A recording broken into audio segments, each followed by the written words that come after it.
Hi, everybody. I'm Alexandra McCracken. I'm a Gestalt Pastoral Care Minister, uh, and I am a parishioner at Holy Comforter Episcopal Church in Vienna, Virginia. And today I'm delighted to have Reverend Ann Gillespie join me in a discussion about Gestalt Pastoral Care and the impact of that for her and her experience with it.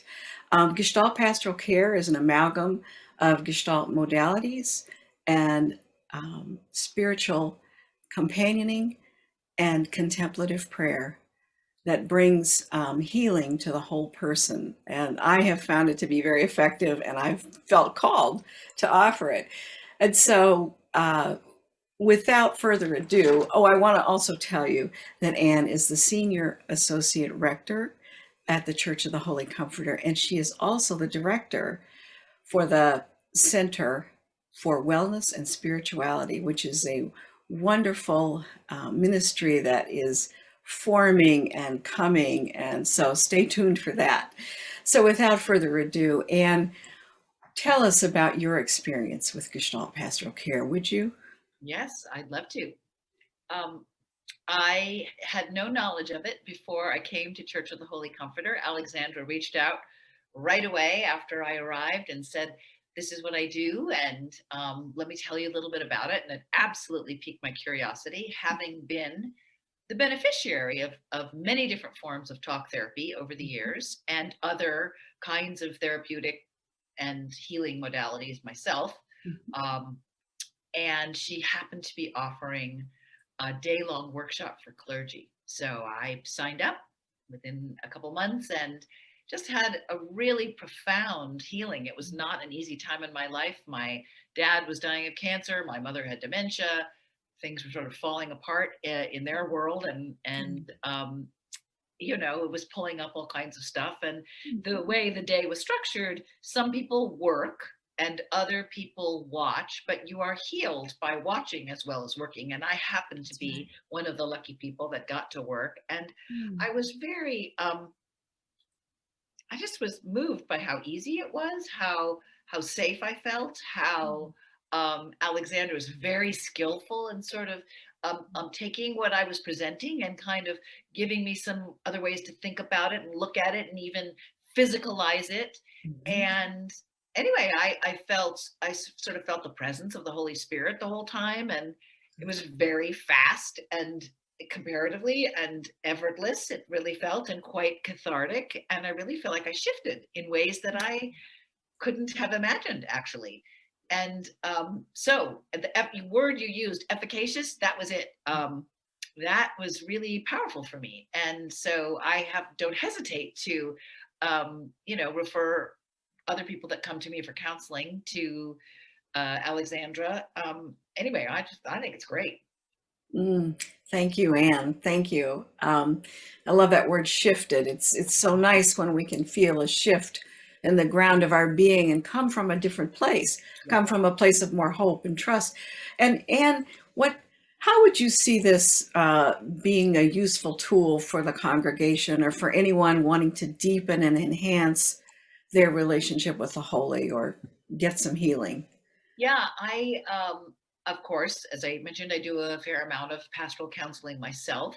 I'm not a therapist, but I am one who tries to help people see how God is moving in their lives. And I want to say that mostly when people come to see me, they are stuck. They don't come until they're stuck. Mhm. And I can see that part of their stuckness is the way they see themselves, Right.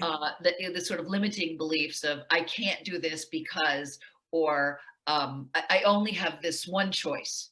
When Mhm. I see that they have so many more choices, and if only I could help them see that.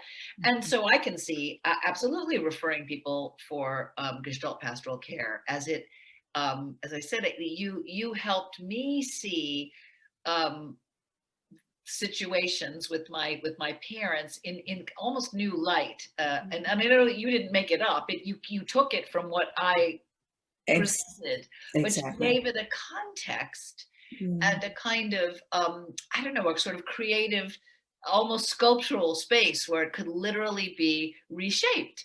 Mhm. Anyway, so yes, lots of people I can see needing that. Mm. You know, there's a lot of people walking around with a lot of pain, and we kind of decide, well, that's just how it is, and we're just going to carry it around for the rest of our lives. And then something else happens, and that's when we get overloaded, right? That's right. So and that's usually when people come to me, and I hope it's when people come to you too. I'm guessing it is. Yeah.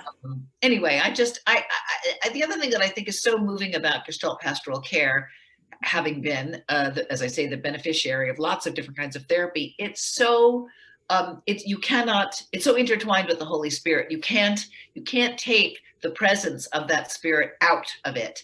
And I That's love that because that's how I see the world anyway. right. And most Mhm. therapists that I have seen, unless they're a specific kind of therapist, are not comfortable with that kind of language, or Mhm. are not schooled in it, familiar with it, Right. trusting in it.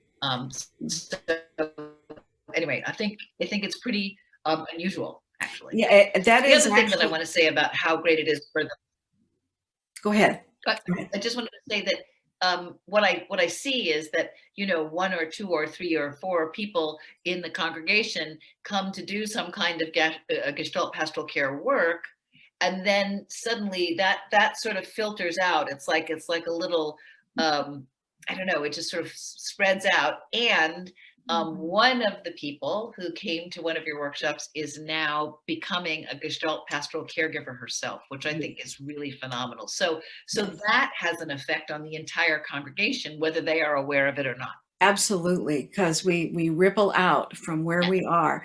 And I'm glad you mentioned the presence of the holy, which is explicitly invited into the process, because this is unique. Yes, it This is is. a unique thing because, as you say, most therapists don't have anything to do with spirituality, and yet you're a holistic being with a body, a mind, a spirit, a soul, and a social context.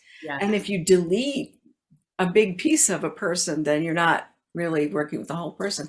And thank you so much for spending this time with me and thinking aloud with that. And for anyone who's listened to this and is interested, please don't hesitate to reach out to Reverend Ann or myself. I have a website if that's where you're finding this, or it'll be on the YouTube channel or wherever you find it. And we hope to see you soon if you're looking to go a little deeper and get a little freer. And God bless you and keep you. And God bless you, Alexandra, for your ministry. Thank you. Thank you, Anne.